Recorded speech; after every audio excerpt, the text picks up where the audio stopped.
Okay, there we go. All right, good morning, everyone. Good to be back with you as we continue our journey in Hilchot Shabbat. Welcome to Evan Schwechter. Nice to have you this morning. Well, the setup this morning was not because we were anticipating, suddenly everyone was going to come. There is another shear at 9 o'clock this morning with Rabbi Goldscheider about a topic related to Rav Kook. So I assume that's why the bigger setup. That's this morning at 9. Who's Rabbi Goldscheider, Rav? He's, I don't know him personally. He's emeritus Rav. I think he wrote Haggadah. Perhaps he's written some other things. And I believe he's going to be speaking about some sort of Torah Rav Kook this morning in his shir. So that's at 9 o'clock. But is that going to be on the same? What? He likes to talk about that too. All right. So is that going to be on the same Zoom, Rav? Is his?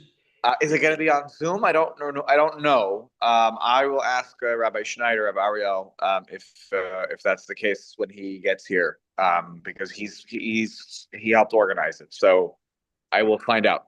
I will let you know. Okay. So last week in Reish Pei Daled, we talked about the case of if a person wasn't able to continue in the middle, we're in the middle of the laws of Shabbos, going through literally the order of the day. We're up to now the Haftorah on Shabbos morning, and we talked about what happens if a person in the middle of the Maftir couldn't continue for whatever reason. In the middle of the Haftorah, and they had to get a replacement, and does they have to start from the beginning? Ultimately we said yes, you have to go back to the beginning. There was a machlokas, you make the brachos again. That we seem to paskin at the end of the day. No. And we talked also about that two people shouldn't read the Haftorah at one time. It should be, and that's even like you taking turns with psukim. We talked about that. You shouldn't do that. One person should do that. Then we had a robust discussion about whether or not you should read the Haftorah along with the Kehila or not. Those were things we talked about, and at the end of the day, yesh v'yesh on that one. Some came down on the side of more. You should, especially if it's not being read from a cloth, then read along quietly with the person reading the Haftorah. Look, if you don't though, and you're just paying attention, that's also still good. But if the person's reading from the cloth, like if there's a Navi scroll that's being read from, then maybe that's better to listen from the scroll. Those are the things we talked about last week. Now we're going to talk about one that is very much halach. Sif Vav, or Reish Pei Daled Sif Vav. So in my edition, it's page Samach Gimel. If you're looking at the top left-hand corner for the pages, again, Siman Reish Pei Daled Sif Vav. And then it's very short, but this is a very halacha l'maisa, and this is often the responsibility of the rabbi, the gabbai, the president, the person who's laying the Haftorah too has this responsibility. And then after we read Vav, which is short, we'll finish up the Siman with Zion, which talks about a topic that was very relevant yesterday and will be super relevant Dafka this coming Shabbos. I couldn't have planned this myself. Only Kodesh Baruch Hu could have planned that we would get exactly to this Siman the week leading into the parsha of Achrei Vos Kedoshim, where there's a big machlokas about what's the Haftorah that you laid. And in fact, actually, if one of you are able to get me a chumash, the blue one, okay? They're going to race. This is very typical in our house. I ask one of them to do something, and two of them go to do it. So Rav, now yes. you know the Eibishter is monitoring the shear. You did good too. That's right, correct. The Eibishter is following along with the shear. That's how I know that we ended up here. Okay, Sif Vav. You can turn to the back where the Haftorah is for Achrei Vos Kedoshim. All right. Vav says, "Ein hamaftir maftir, had shehigmor hagola liglo hasefer Torah." By the way, I love how the description of the thing that they do is their name.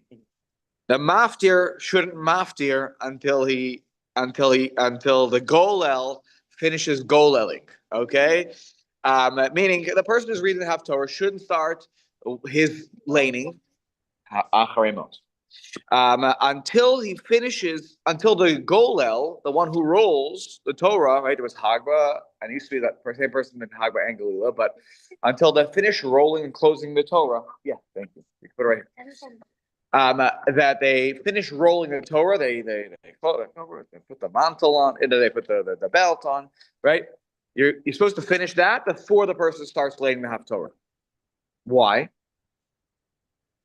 Because it's a busha. The busha, okay. What was that? Exactly.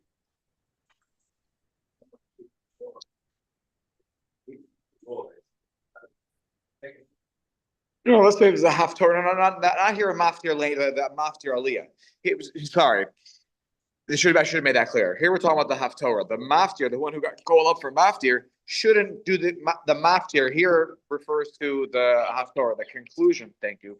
The conclusion of this part of the davening, which is Haftorah.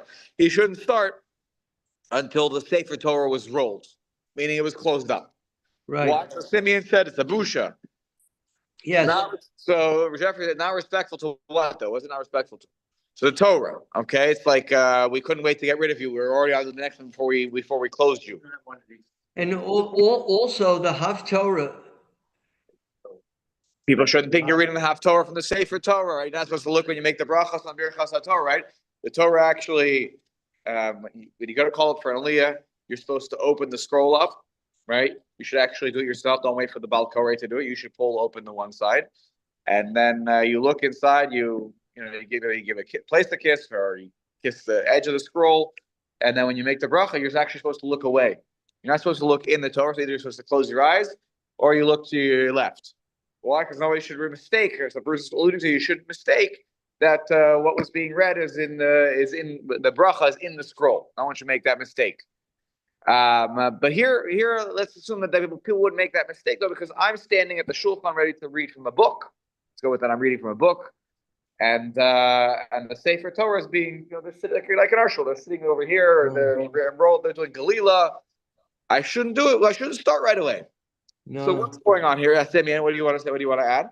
I wanted to add that at one time there was a prohibition in a period, I don't know the exact year, but it was after Churban Bayis Rishon, that Chazal was prohibited from reading in the Torah, and Chazal came up with the notion of a Haftorah to remind us of what is in the a particular Parshat HaShavua. And we should remember that. And it had the same kind of level, same kind of importance as reading the Torah. We see this is also manifested, for example, in putting a cover on the challah when we sit down at the table for the Suda Friday night, because you could make Kiddush also on challah, and it becomes a busha to the challah, so we cover it over.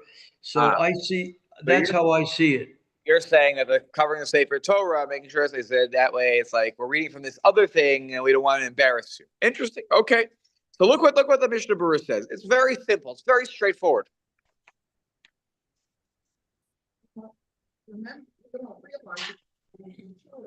Right. Okay. This is more simple than all have suggestions. Take a look at Yud Beis. Hainu, the Sif Kas and Yud Beis in the bottom. What he means to say is not permitted to begin saying the Haftorah. This is basically Shlomo. He's going to your point because he used the word maftir. He's talking about the Haftorah here, so he clarifies that. V'hatam, and the reason is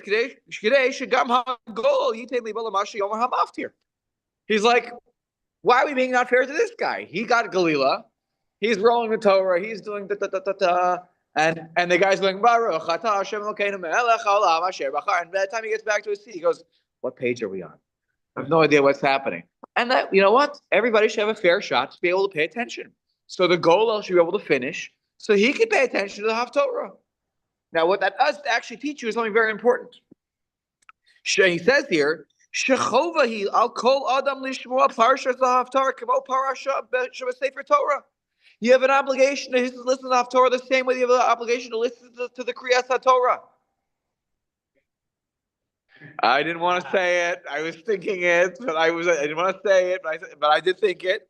Yes, correct. The Kiddush Club definitely leaves right before the Haftorah starts. That's on them though. I don't want to, Okay. Uva Rashi Sham, and the Rashi there says Mashma shetzarich lahamtin anshi yuglal hasefer Torah b'mit pechoteha. The Rashi on this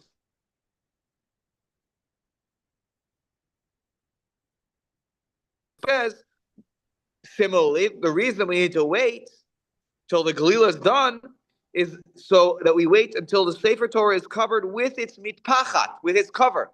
Not just that it got closed. And it's like, okay, now we're close enough to where the guy's done and he can get back to his seat sort of in time. No, you gotta put the belt, and the mitpachat is the cover over the Sefer Torah. So Rashi had already very much clearly said it has to be totally done by that point. Okay, now continuing on here. Ein l'salik me'al hashulchan now. Sefer Hanviim o hachumash shekorim bo hamaftir ad achar habracha. Kedei sheyira v'yivarech al ma shehiftir. You're not supposed to. The guy finishes the Haftorah. I have seen this before, not in our shul. Actually, I don't think I've noticed it in our shul. But they finish relating the Haftorah. They close the Sefer. That's not a problem, by the way. Nobody said that was a problem. What he says here is you shouldn't remove from the Shulchan the Sefer Nevi'im or the Chumash that they read in. What happens? Sometimes in a certain place, the Gabbai already comes. He collects the book because they want to be super organized. They collect the Haftorah book. It's already back in the drawer before the guy can say Atah, right? And now he's making the bracha, and the bracha it's not. B'diavad it would still be fine, but really you should leave the Maftir book on the table the entire time that the brachos that are following the Haftorah are made, because it should be clear to all that they're making the bracha on what I just read from here. Right. They take Sefer away already. So if such a gabayim, you got to tell the gabayim to hang tight 30 seconds. It's okay. Right, well, the tircha the tzibur is not really tircha the tzibur. The guy will be already in the cool pork on, and then you'll take the Haftorah book and you'll put it away. It's a lack of kibud. It's a lack of kibud. Right. That's right. It's really about. It's by the way, the same halacha goes for Megillah. At the end of the Megillah, there's a bracha when the Megillah is read in a minyan. There's a bracha that's supposed to be Harav Esrivenu. Also, you by the way, there actually talking about tircha the tzibur. Truthfully, you're supposed to roll the whole thing up first before you make the bracha. Okay? But you don't take the Megillah and then put it away. You're supposed to leave it on the shulchan, make the bracha at the end, Harav Esrivenu, and then go on your way. And the same goes, by the way, for a bracha beforehand. By the way, like thinking about the Megillah. The Megillah needs to be already open. And by the way, it's supposed to be unfurled completely and rolled over like a letter because it's an igeres. Folded over. So the same thing here. So if the Navi scrolls a cloth, it also shouldn't be taken away. Yeah, I think because here it's odd, because there it's not as obvious. Like, okay, you read it from a chumash. So you close the chumash, and it's the chumash also has 300 other things in it. No, leave it there. That was what you read, so you're making the bracha on that. If it's I think it's al achas kama v'kal v'chomer if it's on a cloth, that you shouldn't put the cloth away. Right, almost like the way at the end of an aliyah, you close it and you make the bracha on it. I would think that they would do the same thing. Okay.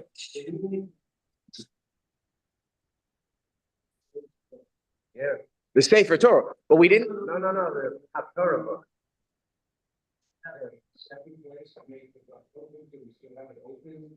Oh, so I don't know that he's suggesting it has to be open. I think it has to be not misalek me'al hashulchan, that you remove the book.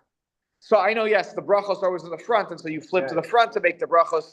No, then that's fine if you're using the book. Sometimes what happens is if you're reading from a chumash, people will make the brachos from a siddur. So what happens is they close the book, they put it to the side. Again, I don't know. I never noticed this in our shul, and the Gabbayers are coming up to pull the book away.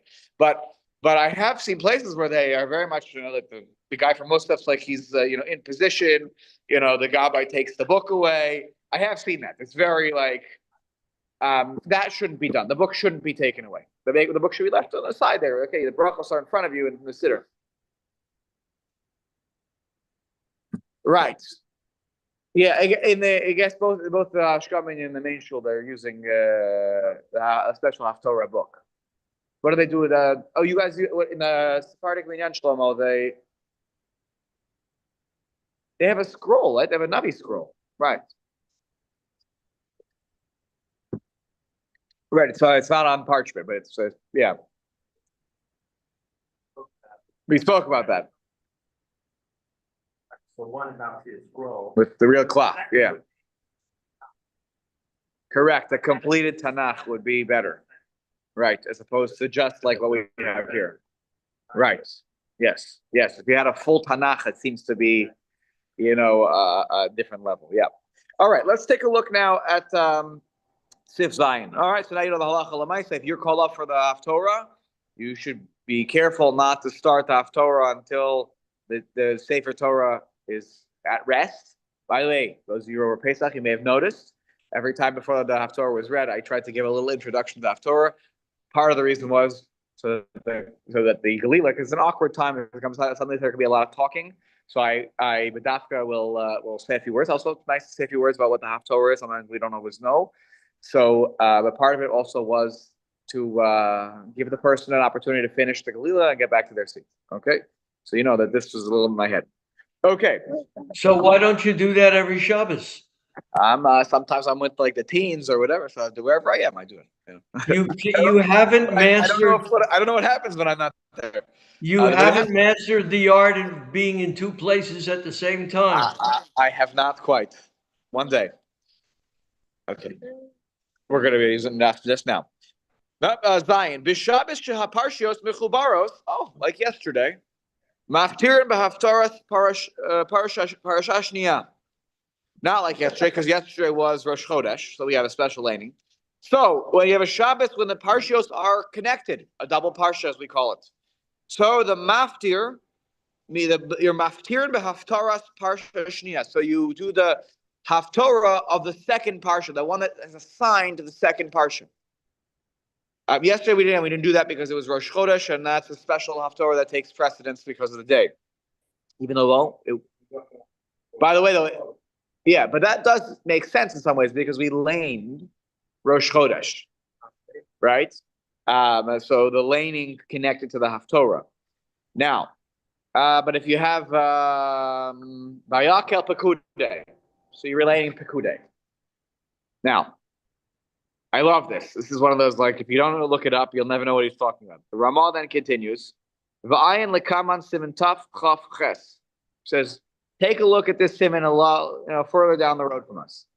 Doesn't say a word about it, then he goes weiter. Next thing.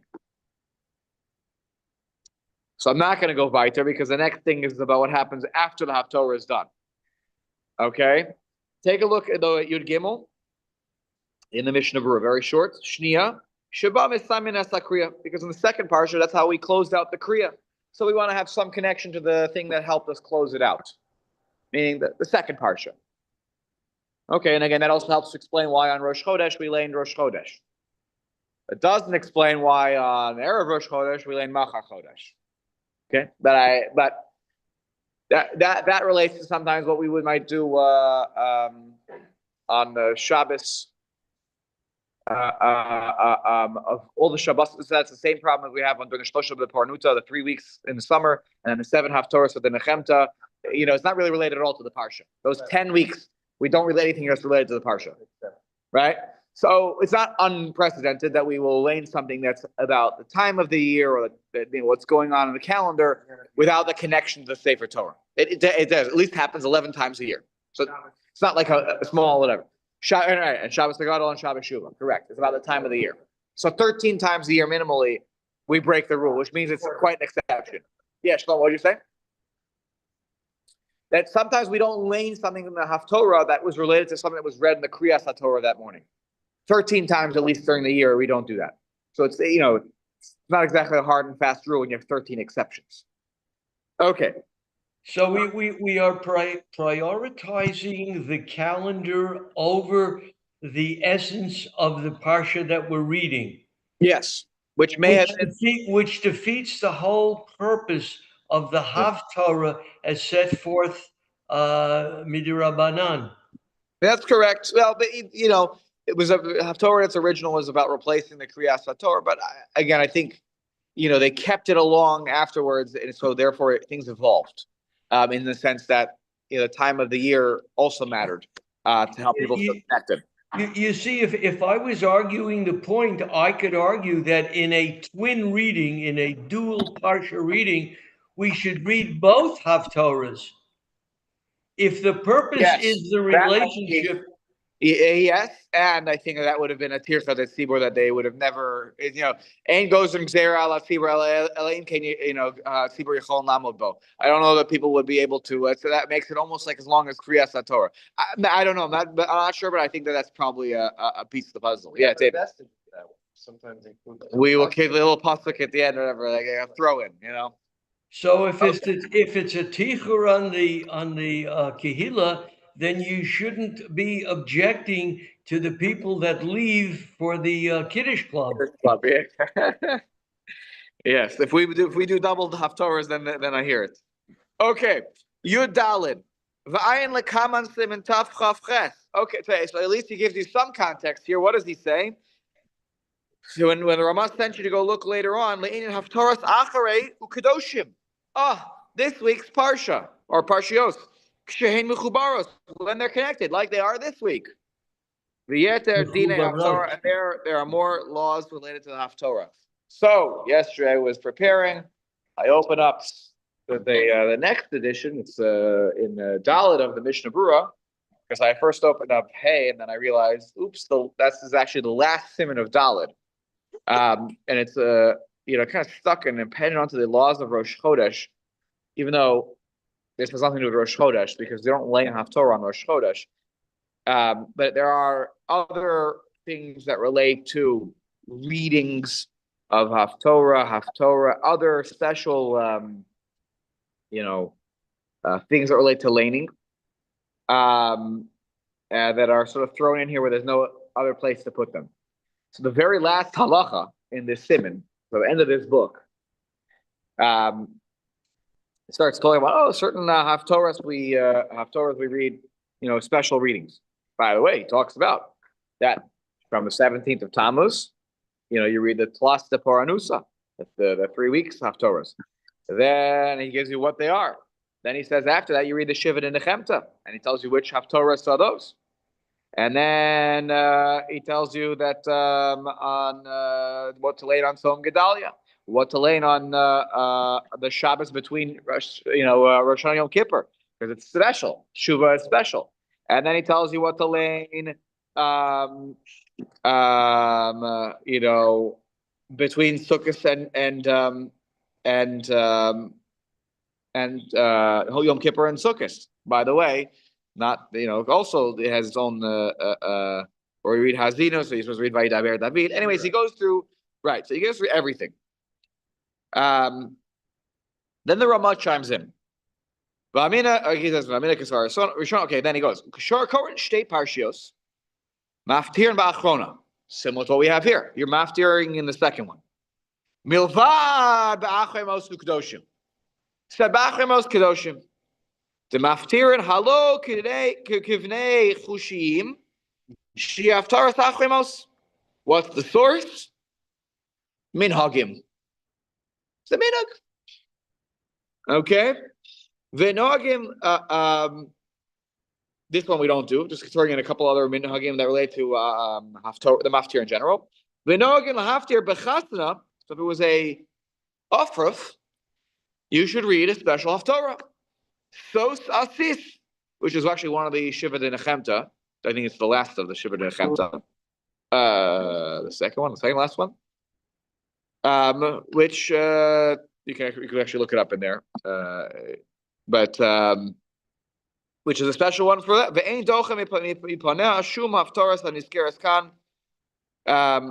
the Ramah says, but you shouldn't actually knock aside any of the haftorahs we mentioned that we've sort of put into place. V'lo shel daled parshios, and not the daled parshios. So if it's it's a wedding that an off-roof that relates to what, and it's on the Shabbos of one of the haftorahs that we just mentioned, the Shlosha de Paranusa, the Shabbat Chemta, Shabbos Shuva, ones that are like related very much to the time of the year. Then the off-roof takes the back seat, and you read the haftorah of that week, not so sasis. And also the same would go if it was on a Daled Parshios, you don't change the haftorah, and if it was not Rosh Chodesh or Machar Chodesh or Chanukah or the Shira when you have a special. The last one, okay? Aval sharp haftorah is dochet mipana. But if it's a regular haftorah where you're reading related to the parsha, then you're dochet. Then you read the one for the offer. We don't do this, right? This does not seem to be our minhag at all. Okay, so I just want to give you a little nugget, and now let's understand what happened with Achrei Mos Kedoshim. What went wrong with Achrei? Why did that not follow the rule? And what does it say here in the Chumash? By the way, there's like a paragraph written here. Yes, take a look at this. For Achrei Mos, there's like a paragraph about what to do with the laning here. Okay, because it's not so simple when you combine it, when you don't combine it. And Kedoshim, all it says here is according to the Sephardic custom, the following Haftorah is read for Achrei Mos. Okay, according to the Ashkenazic custom, it's read for Kedoshim. That's only when it's separate. When it's together, right? Achrei Mos, exactly. What's the Haftorah of Achrei Mos? It's from Amos. It's actually very short. It's the Bar Mitzvah boy's dream. Okay, it's like 8 psukim. Okay, it's very short. Halo chivnei chushim. Okay. So if it's together, everyone's on the same page. The chukotai is a medium one. It's my bar mitzvah haftorah. Okay. That's the only one. Even though we said that's the 21 psukim, and here we have an exception to the rule because it's a whole Indian unto itself. Well, what is the content of this little haftorah here, right? So, by the way, I'm just going to even read what they wrote here at the bottom of the article because that way they already wrote a summary. I don't have to reinvent the wheel. God took the prophet Amos from his flock and sent him to chastise the northern kingdom of Israel. Remember, the kingdom of Israel, there were 2 kingdoms. A piece of history we don't often teach kids in school enough, that there was a civil war, especially between the Jewish people, and there was 2 kingdoms. Okay? Exactly. The 10 tribes. I'll tell you afterwards, yes. In particular, he criticized them for persecuting the poor and helpless and for indulging themselves in the pursuit of luxuries. In keeping with the theme of the parsha, the Haftorah stresses that sinfulness results in the expulsion of the land. Right? The Torah literally says that it's going to vomit you out of the land if you violate all these, the arayos, etc., these forbidden relationships. In the Haftorah, the prophet tells a sinful nation that their transgressions have made them strangers to God, and if so, there is no reason why he shouldn't punish them in accord with their misdeeds. That he once took them out of Egypt should have made them loyal servants, but in fact they were no better than the Pelishtim, the Aramim, who were redeemed from subjugations of their own. Nevertheless, Hashem promises that it is not only the corrupt monarchy, the aristocracy that he will destroy, not the nation as a whole, so that it's only the monarchy and the aristocracy. He uses the simile of a sieve which releases only the kernels of grain but holds back the useless pebbles. I guess the pebbles being the people who are seen as useless by the aristocracy, right? So too the good people of Israel only suffer dispersion, but unlike the pebbles among them, it will not be lost.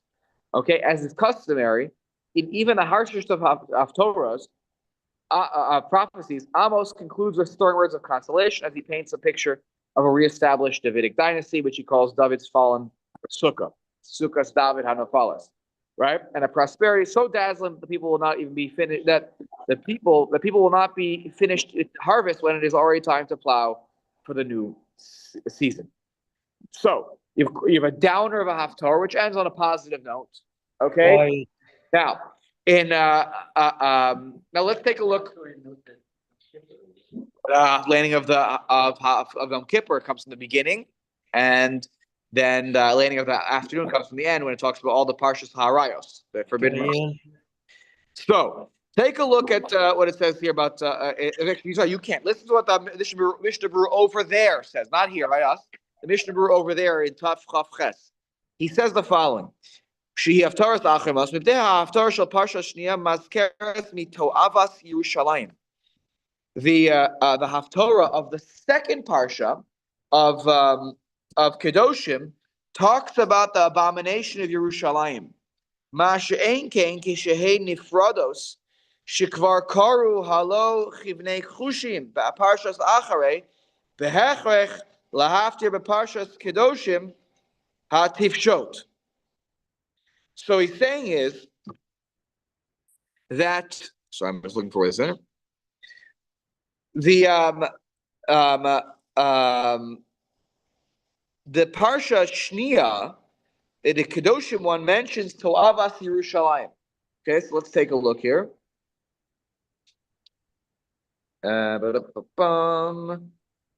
Right, the Haftarah Yechezkel chastises the Kedoshim, chastises the people in one of the sharpest denunciations in all of Scripture. Right, the holy city's people had his deeds succumbed. They became cruel, unfeeling, and animalized. They had fallen from the holiness of the beginning of Kedoshim to the horrors of its end. Remember, Kedoshim is Kedoshim to you. Oh, we're all the way up here. And at the end, it's like we've violated every one of the arayos. Also mentioned again in Kedoshim, the land is gonna also they're gonna kick out of the land, etc. And even though it closes again with a ray of hope at the end of the Haftorah. Okay, so you're mentioning the To'avas Yerushalayim when they're separate. I don't get the I don't read Parshas Kedoshim, and to read of Parshas Kedoshim Hativshot. Sorry, 1 second. That's this next one, Hativshot, right? Vayidvar Hashem el Lemor Havata ben Adam Hativshot at Ir Hadamim, right? You will rebuke the city of bloodshed, right? The Yerushalayim has become a city of bloodshed, okay? And sorry, I lost my spot. Because if you read them separately, then the previous week you read the Bnei Chushim. So then for sure you should go ahead and read again a second time. What he's saying is here that I think that the thematic piece here is very connected. The Jewish people have run afoul, but at the end of the day, the mentioning of To'avas Yerushalayim connects us more directly in some way than the To'eva of the inappropriate relationships. So, meaning you've already accomplished that with what you read in Achrei Mos. I mean, it also talks about To'eva and that type of situation. Now, so let me just read these extra comments here I have on this one. Hold on.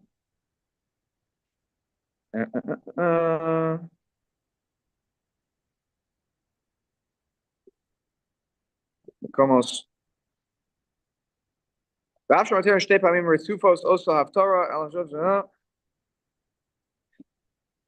sorry, 1 second.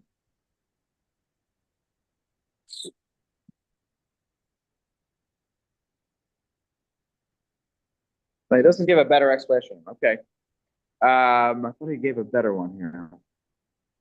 Okay. Take a look at it. Just listen to this, the rest of it though. The Ramah was the one who said you should read the Bnei Chushim, the one that's sort of assigned to Acharei Mos. Okay? But again, the theme is very much related in both because you have the Parshas Harayos, the To'eva, is in both Parshios. It's repeated almost. So therefore, the things that are in one parsha relate to others. So the Haftorahs are pretty similar. So if you have it split, so you're going to want to do two different readings.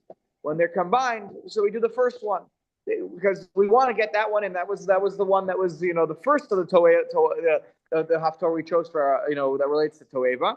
But the Lavush disagree with the Ramah. Vadato degam kishi kfula koren Haftorah achrona. No, the one that's assigned to Kedoshim. When it's the Kfula, you read the Kedoshim one. It's no exceptions. You always read the second one. Now, the Hainu Shal Parshas Kedoshim. Aval haba chusharech on kasa shenispashet haminag b'chol hakehilos kerama bazeh. But the minhag is spread around many kilos like the Ramah. That for whatever reason, the Haftorah for Achrei Mos took hold. The Vehu Adinim Shabbos Parshas Acharei Haya Erev Rosh Chodesh Umaftirin Machar Chodesh. The Maftirin b'Shabbos Parshas Kedoshim Halo B'nei Kivnei Chushim. That if you had a Rosh Chodesh fall out on Acharei Mos Kedoshim, where the Rosh Chodesh trumps. Sorry, we have not a double parsha. Parshas Acharei Mos is on its own, and it's also Rosh Chodesh, and you read Rosh Chodesh as an Haftorah. What do you do for Kedoshim the next week? You read the Acharei Mos one, because that's the first one that the Ramah believes that's like an Ikar Haftorah that connects us to the Toeva. Yes, even though it's assigned to Kedoshim, it's only Kedoshim. He says no. You read Halo b'Bnei Chushim because that is the better message to deliver that relates to the abomination of the inappropriate relationships and that we're going to be kicked out of the land of Israel. That is a sharper, more clear connection to the Haftorah of being kicked out of the land. And therefore, if you read it separately, there's Acharei Mos one week and Kedoshim the other, and there's no Rosh Chodesh, great. So I read it last week. I don't need to read it again, though. Some have the meaning of reading it again, by the way. That's one of the extra comments here. There are some Kehilos, particularly in Yerushalayim, that read it again, second time. They read the Acharei Mos 2 weeks in a row. 2 weeks in a row because of that message. Yes, Amos is later. Well, Yechezkel also is pretty late, but Amos. Amos, and then Yechezkel. We're picking the Amos over Yechezkel. Yeah. Kivnei Chushim, yeah. Who's historically later? Yes. So now with that, right? So with that in mind, which explains why there is a Megillah written here. Well, what do? Look at the art scroll writes here. We give this reading as the Haftorah of Acharei based on the ruling of the Ramah that I just read to you, with which most authorities concur, but not the Lavush. Good. The version found in most Chumashim that this is the Haftorah of Kedoshim is an error. Now, this is funny because, of course, most shuls now use the art scroll, so they were criticizing other Haftorah books, or maybe they were criticizing the Haftorah books that we learn from. I don't know what it says in the one we learn from, but most Chumashim quote this one, Halo b'Bnei Chushim, as the Haftorah for Kedoshim. Although the general rule is that when the two sidros are read together, the Haftorah is from the second one, the sidros of Acharei and Kedoshim are exceptions. When Acharei and Kedoshim are combined, the Haftorah of Acharei is read. Similarly, when Acharei falls on the day before Rosh Chodesh or on Shabbos HaGadol, which can happen during the leap year, which if it's a leap year, you don't read it as double parsha, which have special Haftorahs, the Haftorah of Acharei is read on the Shabbos of Kedoshim. So if you don't get to read this Haftorah the first time, you must read it the second time. Rare to read the festival. Right. And he says, see Mishnah Berurah, the one I just read to you, 428:26. Now, according to the Sephardic custom, no, it would be Rosh Chodesh Nisan. Yes. I believe so. Yes. According to the Sephardic custom, the Haftorah of Acharei can be found below. We have to focus on it. Right. The Haftorah of Acharei can be found as the Ashkenazic Haftorah of Kedoshim, right? The Sephardic custom is that the Haftorah of Acharei is the Ashkenazic Haftorah of Parshas Kedoshim. So they're reading, downstairs, they're usually reading the second one. According to the Ashkenazic custom, the following Haftorah is read. And then Sephardim, according to this, read the Haftorah for Acharei Mot, Halo b'Bnei Chushim, on Kedoshim. So, there's obviously a tremendous amount of minhag that goes into which one is read. I do think we generally follow what is written here because we are B'nai Art Scroll.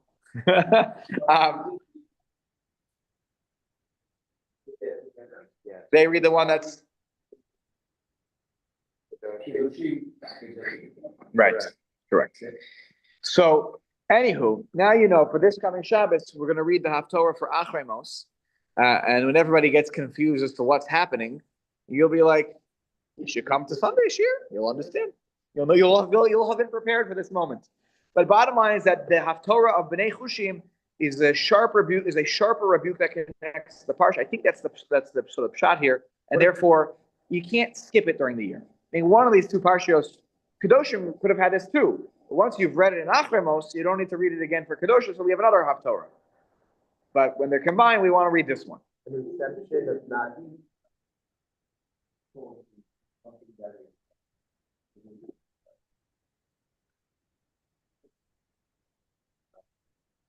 That the minhag, how the minhagim is dealt, like the rules of the minhagim. You're saying?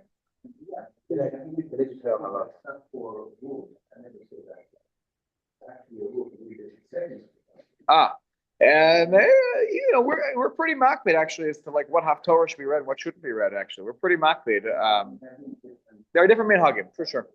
Yeah, that I won't dispute. Certainly between Ashkenaz and Sephardim, there are differences in haftorah. You can see that, by the way, if you just follow along in the art scroll, you see that many weeks. The Sephardim read something similar, maybe something a little bit less than Ashkenaz, but same topic. Yeah. Yes, it's a very stark message, and like, yes, it's an exception to the rule, as what Richie was mentioning before. We have our 21 Pesukim rule. Yes. If anything, by the way, we should have read at least 42 Pesukim with a double parsha.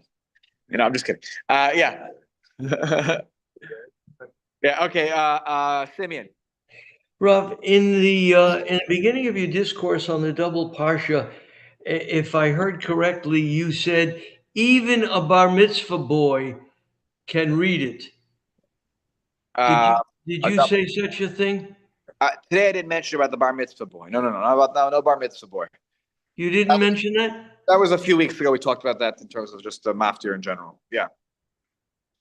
Yeah. Okay, because I don't understand why there's even a mention of the bar mitzvah boy once he is in fact reached the No. I didn't mention bar mitzvah. Okay. So yeah, we're good on that one. Okay. All right, let's take a look quickly at the Ramah. Let's finish this up. Okay, so now you finished the Haftorah. What do? The Ramah tells you right here. What's the mirror of the minhagim? V'noagim, back in the Ramah. V'noagim lomar yikum purkan. He says that. Sorry, I skipped a line. Sorry. Back up to after this tough chavches. Sorry. V'noagu lahazkir achar kriyas haTorah nishmos hamesim. There's a minhag after we finish kriyas Torah, and I think he means also the Haftorah here. But maybe it's possible he meant dafka kriyas haTorah. But if you look into most sidurim, they put it after Haftorah, which is kel mali rachamim, to remember the neshamos that. No, on every Shabbos. If you look in every siddur, we don't do it in our shul, but there's many shuls we do it at mincha. But many shuls have do kel mali rachamim at that point. It's in the siddur. 1 second here. I've never seen it either. So there's a reason that you have never seen it. There's a tircha that see where something, not just tircha that see where there's a reason. I'm going to read it from the extra comments here in a second. Kol makom ulevarach haoskim b'tzarchei tzibur. When do we make the thing for the tzarchei tzibur? It's the third paragraph of Yakum Purkan. If that's not Yakum Purkan, okay, it says the extra Mishaberach. The Chazan says it, which is why it makes sense for the Chazan to recite the entire Mishaberach out loud. The Yakum Purkan you can do quietly, but the Mishaberach if you're making a Mishaberach with Oskei Tzarchei Tzibur, why are you doing it quietly? It should be out loud. You're blessing the people who provided the Ner LaHavdalah, the Yain LaKiddush, and and all things for the shul. The Tzedakah La'aniyim. That should be said out loud. Everyone should say Amen at the end of it. We should be blessing the people who gave to the shul. Then he says here, Kol Makom Lefi Minhagom. Everyone does their minhag. It's very minhag driven, all these things. V'noagin Lomar Yakum Purkan. Ve'en bazeh mishum iser tchina b'Shabbos. Yakum Purkan, by the way, is asking from on high that they should have rachamim on us, etc. And he says that's not really a tchina. It's not a what's the word? Supplication. Because you're not supposed to make supplications on Shabbos, right? That's why my Rebbe was very makpid, like the Vilna Gaon, that in benching he stopped at Al Yichasreinu on Shabbos. He didn't say Harachamim. Because a rachamim is a supplication. Now, other people say, no, it's not a tchina, like this. Like, it's not a supplication. I'm saying that, you should bless these things, Okay, they're machlokas. Do whatever your minhag is. Okay? But you're not supposed to make, they say a tchina, but he says here, okay, yikum porkon is not enough of a, of a supplication. Funny enough, I just turned to it, by the way, right? You should bring compassion and length of days and abundance and thriving children, yada, yada, yada, all these things. Anywho, take a look. Let's keep going in the Ramah here. And there's also a minhag to say avarachamim. I mentioned last Shabbos. I explained why we said avarachamim, even though we didn't. Even though it was benching Rosh Chodesh, because the avarachamim was composed by the Jewish people in the aftermath of the 1096 massacres of the three big Jewish cities of Mainz, Worms, and Speyer, and this happened during. If you open up and you get to on the Kinos, it tells you the dates of these three tragedies. They were all during this time of the year of the Sfiras HaOmer. And so during this time, even though usually Avarachamim, we would not, it's very serious prayer. It's Hashem Yikom Damam, essentially. I'm finishing this year, okay? And then, why suddenly are we mentioning it? Because it's very serious. We don't mention it when we're a joyous occasion, but like benching Rosh Chodesh. But during this time, we're going to say, even during Sivan, when we do the same thing against Sivan, benching Rosh Chodesh Sivan, we're still going to mention it because that's when the last of the three Kehilos was massacred. And it was written to remember them. So Dafka this time of the year, we always say Av Harachim no matter what. I gave you already a little bit away of what's coming up. But anyways, we say Av Harachim b'chol yom she'ein omer bo tzidchas chatzedek, ein omer moso. But if you don't say tzidchas chatzedek, which is also code for, you're not saying tachanun, right? If it were a day, if this had been a weekday, and I wouldn't have said tachanun, we don't say Av Harachim. Okay, there are other days we don't say Av Harachim too, but that's one. V'chein of Shabbos Mevarchim, those 2 months. Rosh Chodesh yesterday, I don't know what they did in the Mishnah. They didn't say it. They said it. They skipped it. That is correct. They are actually. He says it explicitly in the Mishnah Berurah and the Aruch HaShulchan that even if it's Rosh Chodesh Iyar, or for the Aruch HaShulchan also Rosh Chodesh Av. Okay, because he thinks that you should still say Av Harachamim, Shabbos Mevarchim, Chodesh Av. The Mishnah Berurah says no. The Machlokes, our shul, just telling you because I've noticed it. We pass like the Mishnah Berurah over the Aruch HaShulchan. We don't say Av Harachamim on Shabbos Mevarchim Av.